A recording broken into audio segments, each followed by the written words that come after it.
पुणे में एनसीपी प्रमुख शरद पवार और उनके बागी भतीजे अजीत पवार के बीच बंद कमरे में हुई बैठक ने एक बार फिर चाचा भतीजे की जोड़ी के भविष्य के कदमों के बारे में अटकलों को हवा दे दी है। 3.5 घंटे से अधिक समय तक चली इस बैठक से राजनीतिक हलकों में चिंताएं बढ़ गई हैं, क्योंकि पवार अपने समर्थन आधार से जुड़ने के लिए अपनी सार्वजनिक रैलियां फिर से शुरू करने वाले हैं। अटकलों को और हवा इस तथ्य से मिल रही है कि जयंत पाटिल, जो कथित तौर पर अजित और भाजपा नेताओं के साथ उनके पक्ष में संभावित बदलाव के लिए संपर्क में हैं, भी मौजूद थे। दोनों गुटों के नेताओं के अनुसार अजित और उनके सहयोगियों द्वारा शरद पवार को भाजपा के नेतृत्व वाले एनडीए में शामिल होने के लिए मनाने की कोशिश की जा रही है। अजीत, जो दोपहर 1 बजे तक चांदनी चौक पुल के उद्घाटन के लिए पुणे में थे, उसके बाद उद्योगपति अतुल चोरदिया के कोरेगांव पार्क घर गए जहां बैठक हुई। वरिष्ठ पवार, जो वसंत दादा शुगर इंस्टीट्यूट में एक सार्वजनिक समारोह में थे, पाटिल के साथ इसे बीच में ही छोड़कर चोरदिया के घर चले गए। बैठक शाम 4:45 तक चली, जब तक कि पवार एक अन्य कार्यक्रम में भाग लेने के लिए नहीं चले गए। हालांकि अजित और जयंत पाटिल शाम 6:30 तक घर पर थे और कथित तौर पर बैठक जारी रखी। मीडिया की नज़रों से बचने के लिए अजित ने अपना सरकारी काफिला सरकारी गेस्ट हाउस में ही छोड़ दिया था। चोरदिया के आवास से निकलने से 15 मिनट पहले जयंत पाटिल ने अपनी आधिकारिक कार को गेट से काफ़ी पहले ही दूसरी कार से बाहर भेज दिया था। मराठी टेलीविजन चैनलों के दृश्यों से पता चलता है कि घटनास्थल से निकलने की जल्दबाजी में कार लोहे के गेट से टकरा गई। राकांपा के एक वरिष्ठ नेता ने कहा, तीनों नेताओं के बीच ये बैठक बंद कमरे में हुई, जहां माना जाता है कि उन्होंने बहुत गंभीर मुद्दों पर चर्चा की, जिसका आने वाले दिनों में राज्य की राजनीति पर असर पड़ सकता है।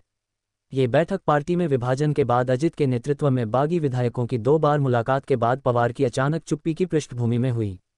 2 जुलाई को विभाजन के बाद पवार और अजीत गुट के नेताओं के बीच तीखी जुबानी जंग चल रही थी। अजित ने सार्वजनिक रूप से पवार से ये भी पूछा कि वह राजनीति से कब संन्यास लेंगे। हालांकि अजित और उनके विधायकों ने पिछले महीने मुंबई में 2 बार पवार से मुलाकात की और वरिष्ठ पवार से पार्टी को एकजुट रखने का अनुरोध करने के बाद दोनों गुटों ने एक दूसरे पर हमला करना बंद कर दिया। दोनों गुटों के नेताओं के अनुसार अजित और उनके सहयोगियों द्वारा शरद पवार को भाजपा के नेतृत्व वाले एनडीए में शामिल होने के लिए मनाने की कोशिश की जा रही है। गौरतलब है कि ऐसी अटकलें हैं कि जयंत पाटिल अजित गुट के साथ साथ भाजपा के भी संपर्क में हैं और उन्होंने पिछले हफ्ते केंद्रीय गृह मंत्री अमित शाह की पुण्य यात्रा के दौरान उनसे मुलाकात की थी। पाटिल ने इससे इनकार करते हुए कहा कि वह मुंबई में थे और उन्होंने पवार के साथ बैठकों में हिस्सा लिया था। चाचा भतीजे की मुलाकात पर राजनीतिक दलों की ओर से मिली जुली प्रतिक्रिया आई। सत्तारूढ़ भाजपा और शिवसेना इस पर किसी भी सीधी टिप्पणी से बचने की कोशिश कर रहे हैं। अजीत गुट के एमएलसी अमोल मितकारी ने कहा, यह एक व्यक्तिगत पारिवारिक बैठक हो सकती है, क्योंकि दोनों पवार पुणे में थे। इसे राजनीतिक रूप से देखने की कोई जरूरत नहीं है।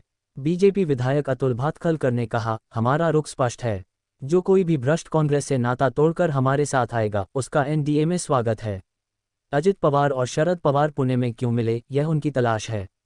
विपक्ष के नेता और कांग्रेसी विजय वडेट्टीवार ने कहा कि वरिष्ठ पवार ने ये घोषणा करके अपना रुख साफ कर दिया है कि वह भाजपा के साथ नहीं जाएंगे।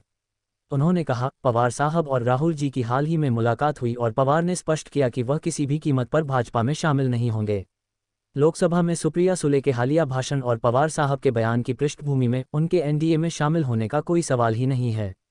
दूसरी ओर शिवसेना यूबीटी ने कहा कि ऐसी बैठकों से पार्टी कार्यकर्ताओं में भ्रम पैदा होता है।